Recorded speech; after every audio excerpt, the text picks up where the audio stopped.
And I think this is something that I would say we were never exposed to when we were training. Even in postgrad? In postgrad.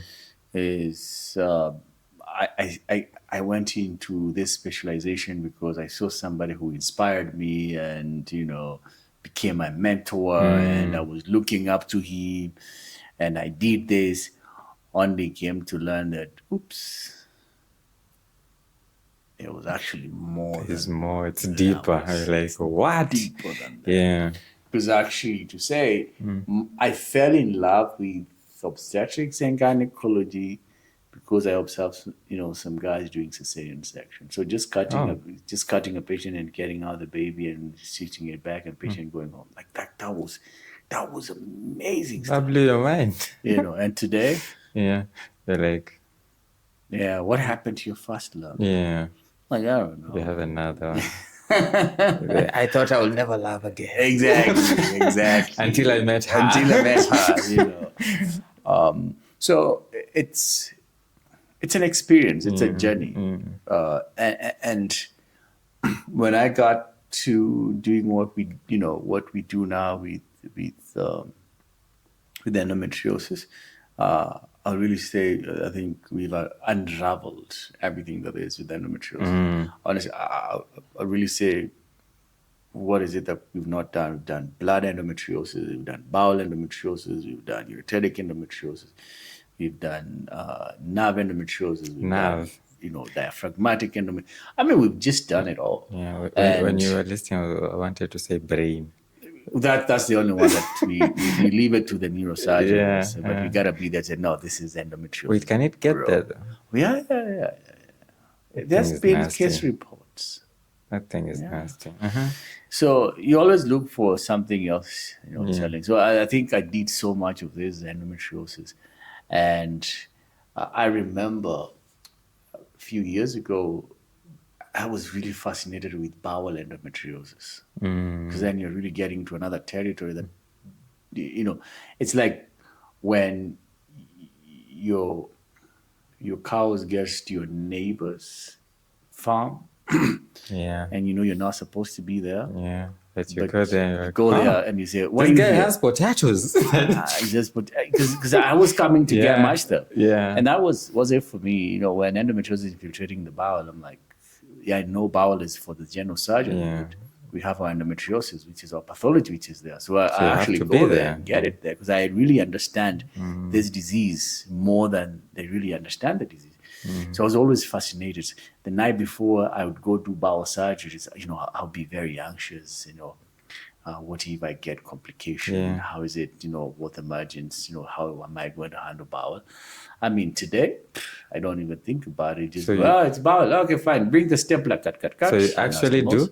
I do bowels. I do my own bowel. Oh. Yeah. So it's made you really broad as a doctor. Yeah.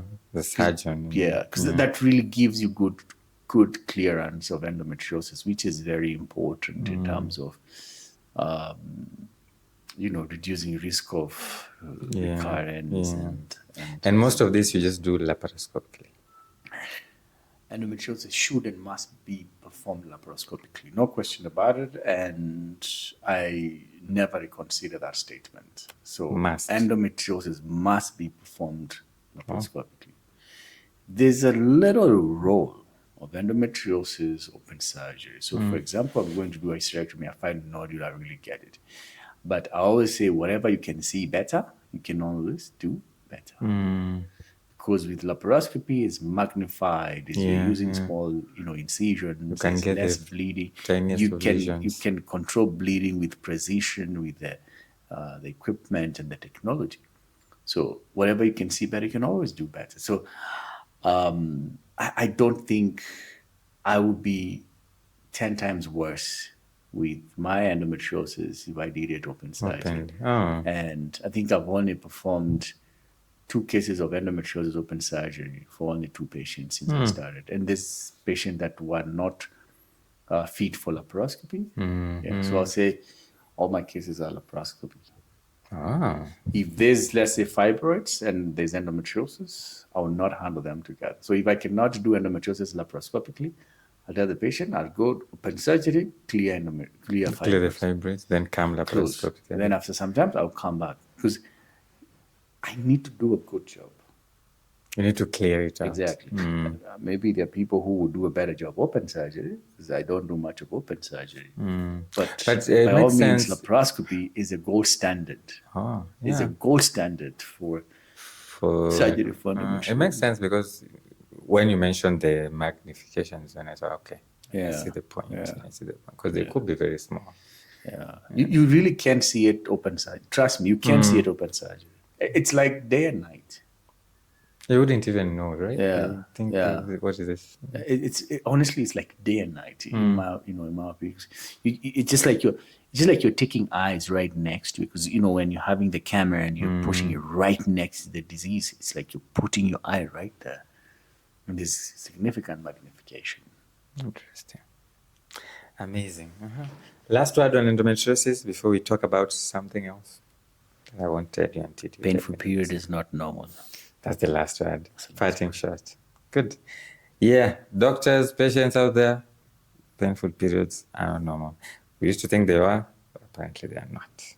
Okay, good. Daktari. So, you're saying, so sometimes you get somewhere you plateau and get old. Are you going to do this forever or what's the future for you? Because you're quite a young looking man. I don't know, it might be 70 in disguise. I'm very spontaneous. Spontaneity.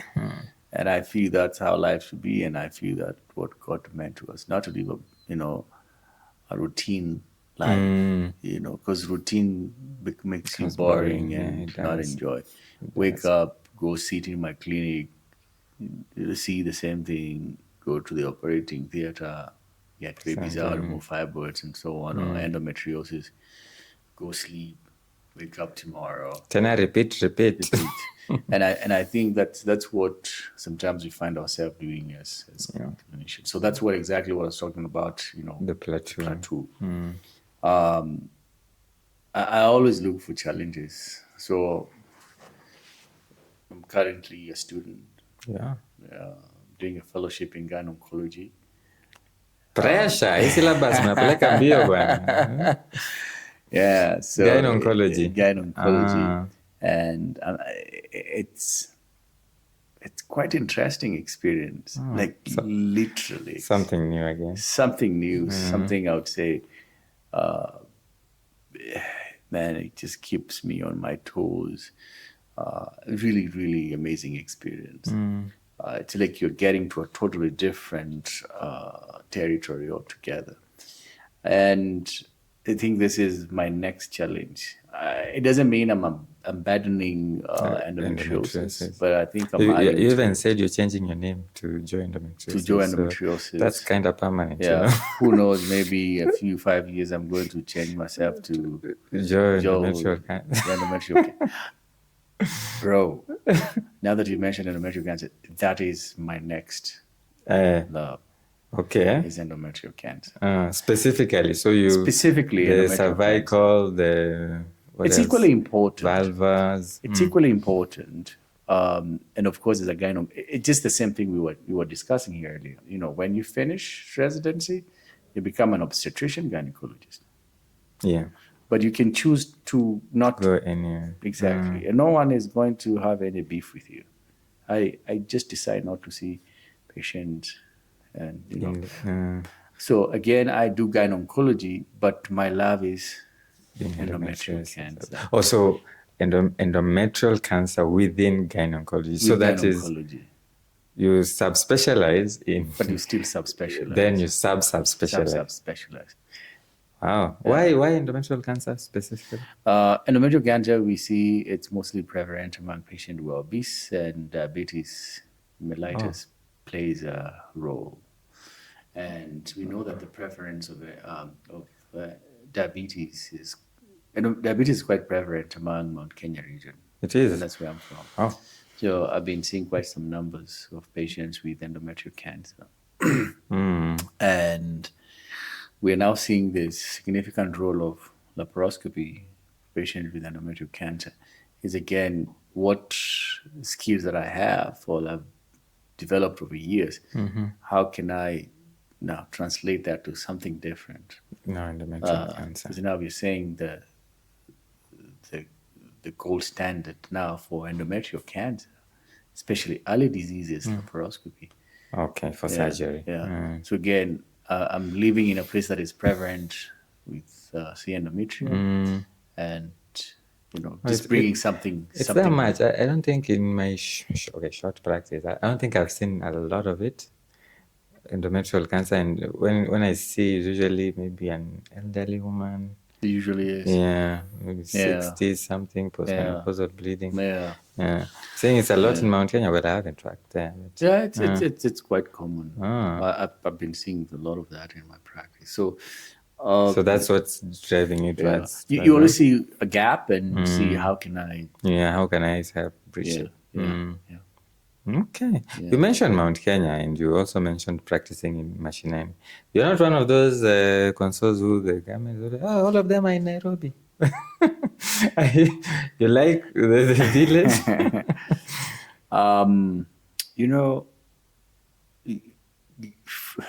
For me, is I have to have a purpose. That's me. So if I'm here, why am I here? If I'm doing this, why am I doing this? What is my purpose? Once you find your purpose, then you're living to your fulfillment. So the first thing is, how did I become a doctor? So that's a journey to where I got where I am. Why am I a doctor? What difference am I making? What change am I bringing? And what legacy am I going to leave behind? Those are very important questions for me. So I started from the rural, that's where my soul rose from, and I think that's where my soul is going to rest. So actually my soul is in the rural Mashinani of Mount Kenya region. And that's where I feel complete. I came to Nairobi, and Nairobi is good. Nairobi is Nairobi. Shamba la mawe. Well, that's what they say, but I mean, it's just trying to tell everybody else with Mashinani Shamba la mawe. But I think you've said it right. If you look at the proportion of gynecologists to patients, is significantly better than in the rural. It is. The ratio is pretty bad. So I've been battling with, Nairobi, who's taking care of the patient who is in the rural. Back home. And I think the same voice that was calling me, Joe, what is endometriosis? Yeah. I think late this year called me again, Joe, what are you doing in Nairobi? Come back home. Come back home. Your people so I think a decision has been made that we're going back to Mashinani. To your roots. You're going going back. Going back to my roots. So that's nice. I think I think I respect a lot of people, doctors who decide to practice there, especially because some of the Mashinanis, kunanga do. No, it's. I think that's partly correct and not correct. You really need to make a living for sure. But that should not be the primary goal. Yeah. That is how much, how is fat is my account is going to be. And there's somebody who told me that don't run after money. If God will grace you, let money run after you. Chase impact. Yeah. So if it will come, it will come. If it doesn't come, I'm not going to be frustrated because I'm not running after it. It's like, when we were young and you're running after that pretty girl. Yeah, we still do. Oh, y'all still do. Yeah. And now it's like, you just focus on what is good and perfect your skill, perfect your art, get a niche, create a brand, and then don't worry about everything else. Because then when you're running after it, then you get frustrated because most of the time it doesn't show up on your door. So for me, that has been what I've been up to, is just wake up, just go do a good job, take care of my patient. I've been broke, and so I don't think I can ever be as broke as I was some years back. And I'm happy that I'm able to make a difference. So to me, that is more fulfilling. Whether it will come with financial benefit, well and good. If it doesn't, who cares about it? Amazing. Actually, I think you're making a big impact, especially on your endometriosis, and you tell us about it. We will learn from you. Patients learn, and nowadays patients are even informed because of some things you do. Because Daktari, could this be endometriosis? Patient triggers you to think about that, and it's amazing. Thank you. So I think keeping on. Thank you so much. Yeah, there's this award. I will not preempt anything. But early February or mid-February, actually the 20th of February. 20th of okay. 20th of February, we're going to have the awards. But now, I mean, why are you saying this and you've already closed the voting? The voting. Well, we are campaigning for the awards because we want people to come and celebrate heroism. Yeah. Because if we had done it earlier, I mean, impact. We want that celebration to be a real celebration. We don't want to send to Dr. Njagi, for example. I'm not saying you want it. I'm not saying anything.